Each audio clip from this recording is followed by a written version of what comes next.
cosas. Y si bien todos somos analistas, en lado A, damos la vuelta de rosca necesaria.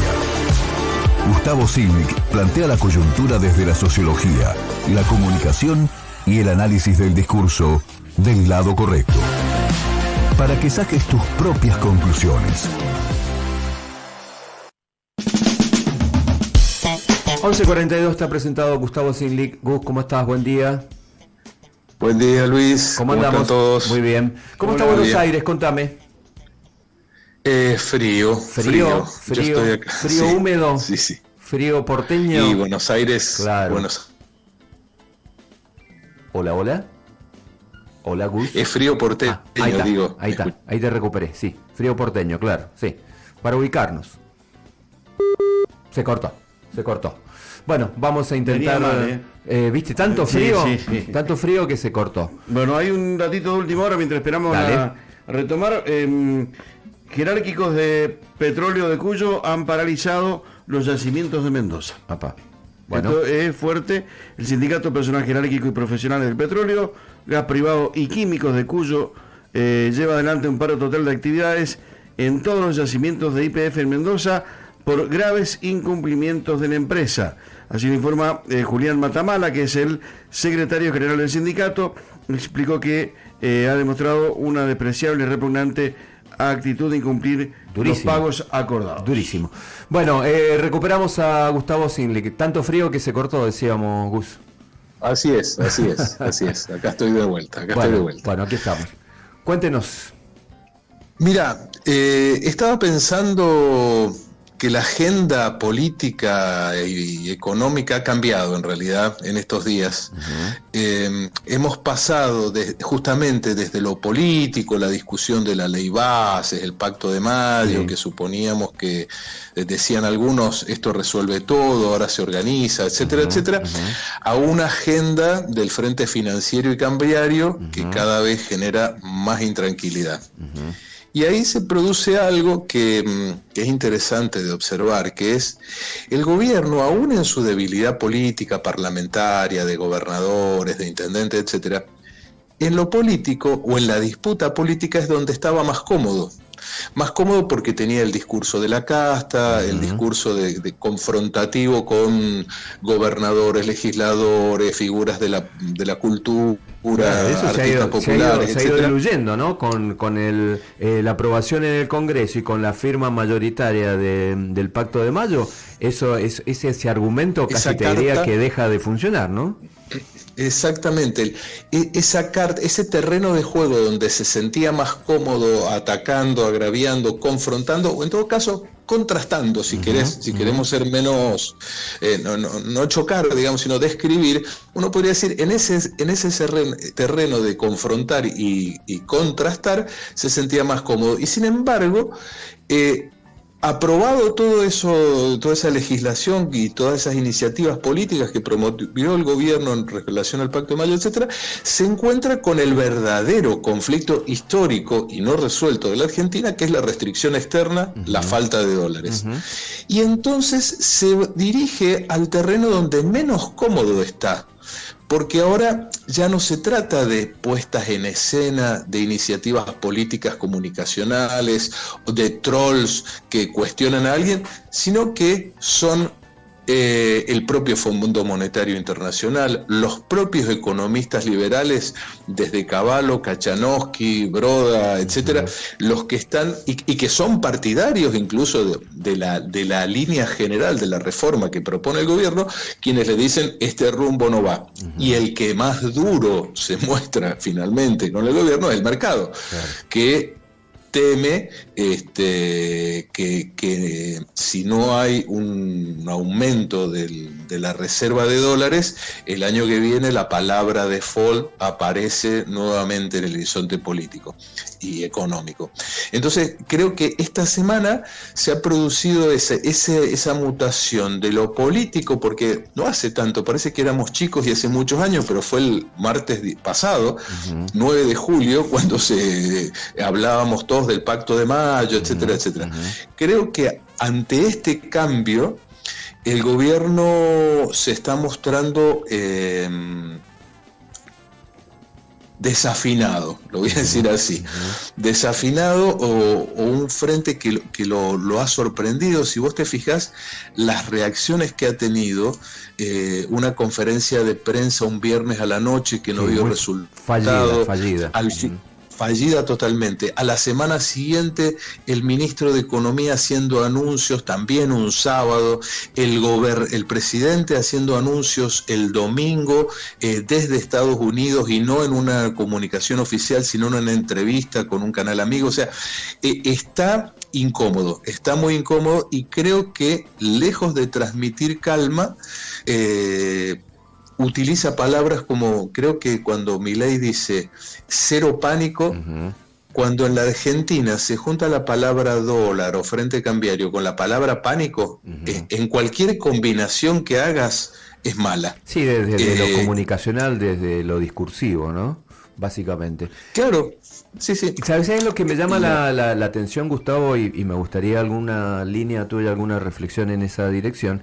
Que lo sorprendente de este proceso, que es un proceso inédito en la Argentina, como el que encabeza Javier Milei, es que quien debería ser tal vez su aliado principal, el denominado e indefinido mercado, es quien de alguna manera le está haciendo una sucesión de advertencias que van en la línea de lo que vos acabás de plantear, ¿no? Nosotros lo dijimos hace unos minutos antes de charlar contigo. En este momento el riesgo país está en 1.611 puntos básicos y está titulando Infobae que es el más alto en 4 meses.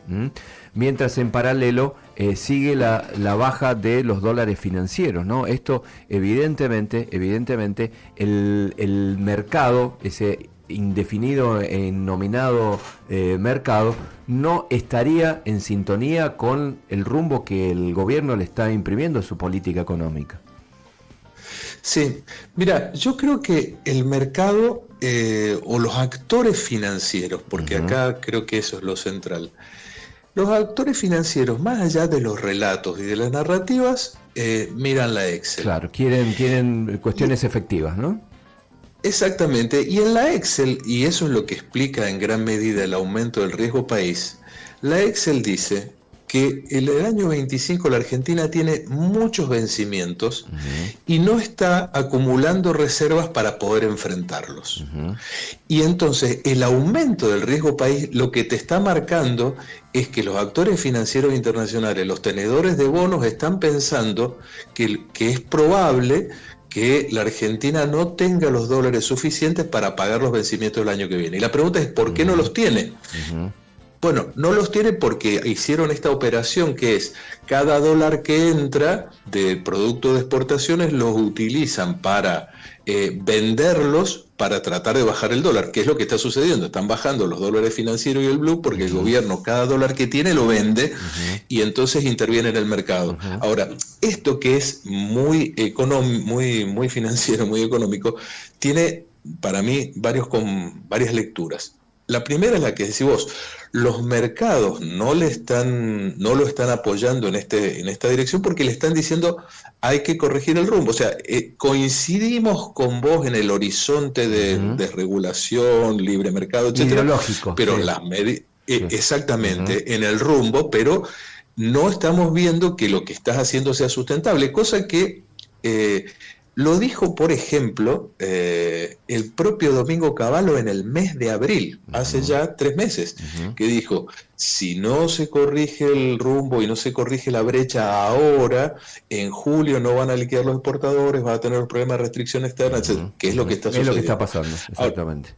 Ahora, mientras pasa eso, ocurre otra cosa, que el gobierno interviene en el dólar, interviene en el mercado y se da de cabeza con su propia narrativa. O sea, lo que está haciendo es muy parecido a lo que intentaba hacer Massa para bajar el dólar. Interviene fuerte el Estado, vende reservas y con eso pretende frenar la devaluación. Ese, desgraciadamente, es un camino que la Argentina ha recorrido muchas veces y ha solido no terminar bien, digamos. Entonces, yo creo que si nosotros miramos todo eso, y eso genera a su vez 2 efectos que vamos a empezar a ver en el corto plazo, que es qué efecto va a tener esto en la inflación ¿Y qué efecto va a tener esto finalmente en la opinión pública? Porque todos estos ruidos, claro. Mucha gente puede no conocer al detalle qué significa el dólar MEP, el contado con liqui, porque además es para expertos, ¿no? Es para expertos todo esto exacto, que estamos charlando. Pero al final del día todos sabemos que cuando el Fondo Monetario dice devalúen, y todos sabemos que cuando el dólar sube o se agranda la brecha, eso es sinónimo de problemas. Esa lectura los argentinos la tenemos, y entonces empieza a haber una presión sobre el dólar. Y en la Argentina la presión sobre el dólar es una presión política al final, es sinónimo de intranquilidad. Y aumento que se traslada a precios también en muchísimos casos, es decir, aumento de inflación. O sea, no es solo presión política, sino presión sobre bolsillos deprimidos. Y si seguís el círculo, es presión sobre la política, presión sobre bolsillos deprimidos, como decís vos, y dale un rulo más a esa cuerda. ¿Y a dónde llegamos? A la opinión pública y a la única sustentación que tiene este gobierno, que no son los gobernadores, no son los sindicatos, no son los movimientos sociales, es la opinión pública. Entonces, al final de este camino, el gobierno tiene que cortar eso en algún momento, porque al final de este rulo está su base de sustentación política. Es la opinión pública que sigue teniendo esperanza, porque a pesar de todo eso, las encuestas te dicen, sigue teniendo una valoración positiva del 50%, 48%, 52%. Ahora, si este rulo sigue, puede terminar, si el gobierno no lo corta a tiempo, en su única base de sustentación, que no es menor, que es la opinión pública, pero esa cuerda se puede tensar fácil. Y creo que ahí están en un dilema de muy difícil solución, porque los márgenes de seguir ajustando, los márgenes políticos de seguir ajustando, son prácticamente insostenibles, y el Fondo Monetario ha dicho, no voy a mandar dinero hasta tanto no devalúen, con lo cual estamos en un callejón que se observa muy complejo desde lo económico, con estas derivaciones políticas que decimos. Clarísimo. Gus, un abrazo, y bueno, la seguimos en la próxima, analizando esta paradoja política o paradoja de gestión de alguna manera, ¿no? Éxitos políticos, pero dificultades económicas, ¿no? Generalmente esto no se daba así, siempre al éxito político se acompañaba con reacomodamiento económico. Hoy no parecería que esto esté funcionando. No sé si lo perdimos a Gustavo. Sí, efectivamente, bueno, alcanzamos a saludarlo. Faltan algunos minutos para las 12 del mediodía. ¿Estás ahí, Gustavo? Te saludo, te despido. Ahora sí, ahí está. Se había cortado, ahora sí. Perdón. Un abrazo y hasta la próxima, Gus. Cuídate. Un abrazo. Gracias. Saludos. Gustavo Zinlich desde Buenos Aires con su análisis. Decía, 11:54, casi 50.